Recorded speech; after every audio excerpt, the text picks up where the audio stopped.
Уважаеми колеги, казвам се Велина Аспарухова-Рашкова. Завършила съм Софийският университет Климент Охридски през 1980 година. Адвокат съм от 1994 година. При условията на нестаналата съдебна реформа, за адвоката е изключително трудно да работи и да устоява позициите си. Ето защо преди 5 години станах член на Асоциация Адвокати за промяна. В техните идеи и виждания за развитието на адвокатурата припознах своите представи за нея.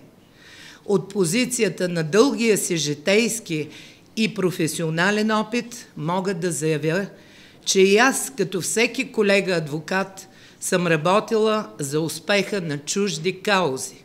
Считам, че вече е настъпил момента да работя за каузата на адвоката. Това практически мога да осъществя като член на контролния съвет на Софийска адвокатска колегия. Уважаеми колеги, гласувайте за нас, членовете на Адвокати за промяна.